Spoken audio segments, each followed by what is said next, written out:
We went out that night to forget our worries. None of us imagined we would return carrying memories we could never escape. It had been weeks since I last felt like myself. Work stress, family pressure, and endless responsibilities had slowly drained the joy from my days. So when my closest girlfriend suggested a night out at a popular club downtown, I hesitated at first. But something inside me whispered that I needed this. A break, a breath, a moment to feel alive again. By the time we arrived, the city was glowing. Neon lights reflected off the wet pavement, and the music pulsed through the walls of the club like a heartbeat.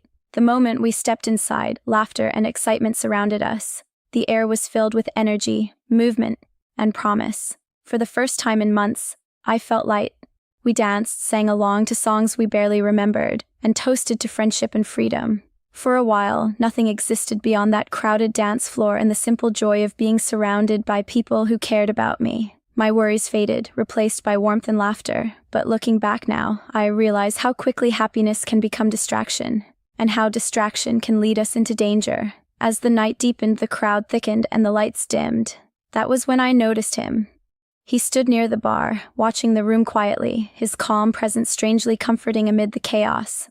Our eyes met for just a second, and he offered a soft smile. It wasn't bold or intrusive, just gentle, almost shy. Something about that made me feel safe. A few minutes later, he approached. "Rough week?" he asked, his voice steady and kind. I laughed. "Is it that obvious?" We talked about simple things. Music, travel, favorite late-night snacks. Nothing deep, nothing risky. Just easy conversation that flowed naturally. My friends watched from a distance, occasionally raising their eyebrows and smiling teasingly. For the first time in a long while, I felt seen. As the night stretched on, the music softened, and the crowd thinned. My friends decided it was time to head home. I hesitated. Part of me wanted to leave with them, but another part, reckless, hopeful, and tired of always being careful, wanted to stay just a little longer. "I'll catch a ride later," I told them. They hugged me, warned me to be safe, and disappeared into the night. That was the moment everything changed. The stranger and I continued talking, drifting toward a quieter corner of the club. The noise faded into the background as we shared stories about our lives, our disappointments, and our dreams. He spoke about loneliness, about wanting connection, about starting over. I listened, feeling a strange sense of understanding. When the club finally closed, he offered to walk me outside. The cool night air wrapped around us, refreshing and calm. For a moment, the city felt peaceful, almost gentle. "I live close by," he said casually. "You can wait there while your ride comes." Every warning instinct inside me whispered caution, but exhaustion, trust, and a desire not to be alone overpowered reason. So I agreed. His apartment was neat and quiet, dimly lit with soft yellow lamps. We sat on opposite ends of the couch talking, sipping water, replaying moments from the night. I remember feeling strangely safe, like nothing bad could possibly happen in such a calm space. At some point my eyes grew heavy, my body relaxed, weighed down by fatigue and emotion. "You can rest," he said gently. "I'll sleep on the chair." I hesitated, then nodded. The couch felt warm and soft. My thoughts drifted. The night blurred. Sleep took me, but it was restless. Shadows moved through my dreams, sounds echoed faintly. I remember stirring, confused, unsure where I was. Everything felt distant, unreal, like a dream layered on top of another dream. Then darkness again. When morning light finally crept through the curtains, I opened my eyes slowly, and the first thing I realized was this. I wasn't where I expected to be. The room felt unfamiliar. The air felt heavy. My heart started to race as memory rushed back in broken pieces. The club, the stranger, the apartment. I sat up, panic crawling through my chest. Something was wrong. Very wrong. And deep inside, I knew. The night I had trusted so easily was about to demand a price I was not prepared to pay. I woke up with a pounding headache and a strange heaviness in my chest. For a moment, I didn't know where I was. The ceiling above me was unfamiliar. Pale light filtered through thin curtains, casting long shadows across the walls. The room smelled faintly of coffee and something metallic, cold. Slowly, memory returned. The club, the music, the stranger, his apartment. Panic rose in my throat. I sat up quickly, my heart racing. The couch beneath me felt stiff, and a thin blanket lay crumpled at my feet. I looked around, trying to piece together what had happened. My phone was still in my bag, resting near the table. I grabbed it instantly. 6 missed calls, 10 unread messages, all from my friends. My hands trembled as I scrolled. "Are you okay? Please tell us you got home safe. Call me the moment you see this." Relief washed over me, followed immediately by fear. I was about to reply when I heard movement behind me. He stood in the doorway, fully dressed, holding a cup of coffee. "Morning," he said calmly. Something about his tone made my stomach twist. The warmth and kindness from the night before were gone. His eyes felt distant, unreadable. "Morning," I whispered, forcing a polite smile. "I think I should go." He didn't move aside. Instead, he stepped closer and placed the coffee on the table. "Before you leave, there's something we need to talk about." The air in the room suddenly felt heavy. "About what?" I asked, my pulse thudding in my ears. He hesitated for a moment, then spoke in a flat, detached voice. "Last night wasn't free."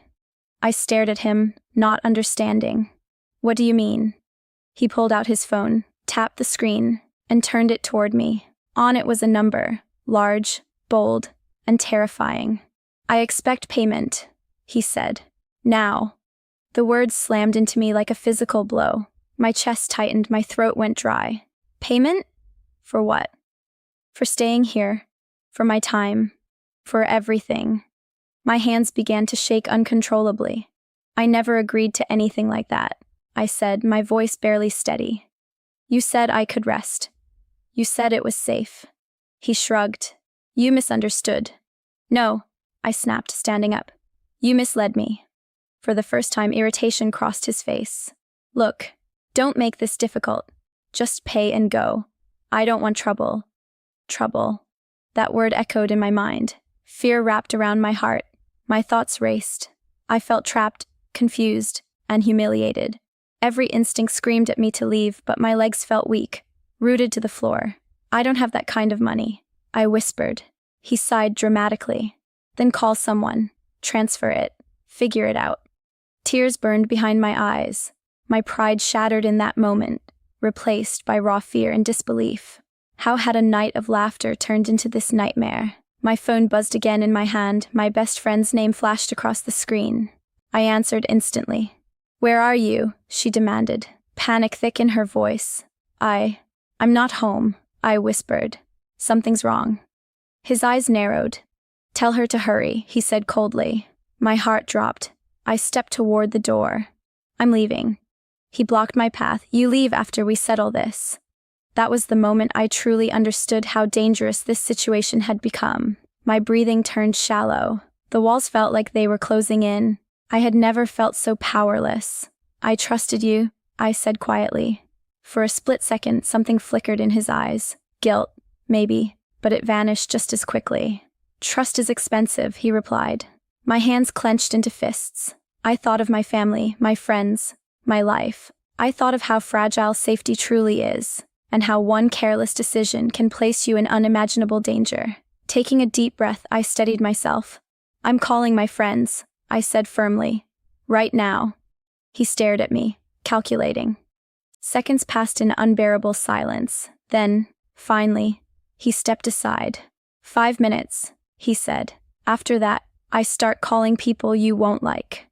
Fear surged through me, but relief followed quickly. I rushed toward the door, my legs trembling. As I stepped outside into the cold morning air, my body shook uncontrollably. I was free. But I knew this nightmare wasn't over, because some moments don't end when you walk away. They follow you forever. The moment I stepped outside, the cold air hit my face like a slap, but it couldn't clear the fog in my mind. My hands shook as I called my friends, barely able to form words. Within minutes, they were on their way, their voices filled with panic and anger. I stood on the empty sidewalk, hugging myself, trying to understand how a single night could spiral so violently out of control. When they arrived, I broke down completely. Between sobs, I told them everything: the club, the stranger, the apartment, the shocking demand. Their faces shifted from disbelief to rage. They wrapped their arms around me, offering comfort, strength, and safety. In that moment, I realized how fragile independence can be, and how powerful true friendship truly is. Back home, the reality of what had happened sank in. The walls of my room, once comforting, now felt unfamiliar. Sleep refused to come. Every sound startled me. Every shadow made my heart race. My mind replayed the night again and again, searching for the moment where I could have made a different choice. But there was no simple answer. Instead of blaming myself, my friends reminded me of a painful truth. Trust should never be mistaken for weakness. Wanting connection does not make someone careless. Wanting to feel safe does not invite harm. Still, the emotional weight was unbearable. Days passed, yet the fear lingered. I found myself constantly checking my phone, expecting a message, a threat, a reminder of that terrifying morning.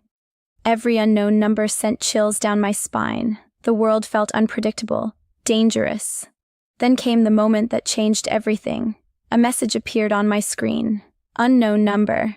We need to talk. My chest tightened. My fingers hovered over the screen, torn between fear and anger. My friends urged me not to reply, to block the number, to walk away. But something inside me needed closure, needed to reclaim control over my own story. So I responded, "There is nothing to talk about. Never contact me again." The reply came almost instantly. "You owe me." Rage surged through me, burning hotter than fear. "I owe you nothing. Leave me alone or I will take action." There was no response after that. Days turned into weeks. Slowly, the tension eased. The nightmares softened. The constant fear faded into cautious awareness. And in that slow healing, I discovered a strength I never knew I had. I began speaking openly about what happened, not in shame, but in honesty. My story became a warning, a reminder that boundaries matter, that instincts exist for a reason, and that courage often appears only when everything feels lost. The night had stolen my innocence, but it gave me something far greater in return, my voice. And I promised myself that no matter how dark life became, I would never allow fear to silence me again. Healing did not come quickly. For a long time, fear followed me everywhere, into crowded rooms, onto quiet streets, and even into my dreams. I became cautious, alert, always watching, always listening. Trust no longer came easily. Every unfamiliar face made my heart race, and every unexpected sound sent a chill through my body. But slowly, day by day, something inside me began to change. With the support of my friends, I started to rebuild myself. They reminded me of who I was before that night, strong, hopeful, and full of life. Together, we talked for hours, sharing fears, tears, and laughter. Each conversation helped lift the weight from my chest, replacing shame with understanding and pain with courage. I began writing, first in short notes, then in long pages filled with emotion. Every word became a step toward healing. I poured my fear, anger, confusion, and hope onto paper, transforming my experience into a story of survival rather than regret. Slowly, my confidence returned. I took small steps forward, going out again, trusting my instincts, setting firm boundaries. I learned to listen to my inner voice, the one I had ignored that night. And in doing so, I discovered something powerful. Fear no longer controlled me. Instead, it strengthened me. One evening, standing by my window as the sun melted into the horizon, I realized how far I had come. The world outside still held risks, but it also held beauty, connection, and possibility. I refused to let one dark moment steal my future. That night did not define me. My response to it did. I began sharing my story, carefully, honestly, not for sympathy, but to give strength to others who might be struggling in silence. And with every person who said "your story helped me," my heart healed a little more. I learned that pain does not mean weakness. Fear does not mean failure, and survival does not mean the end, it means a new beginning. Because sometimes, the darkest nights reveal the strongest versions of ourselves. And I was finally ready to live again. Even today, the memory of that night still lingers in my heart. It reminds me how quickly life can change and how fragile trust truly is. What began as a simple moment of joy became a lesson I will carry forever. For a long time, I blamed myself.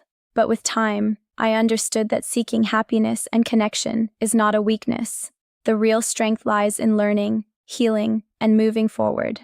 That night taught me to trust my instincts, protect my boundaries, and value my own safety above all else. I emerged stronger, wiser, and more aware. I stopped living in fear and started living with purpose. If my story helps even one person stay alert and safe, then sharing it is worth it. Some nights fade with time, others shape who we become.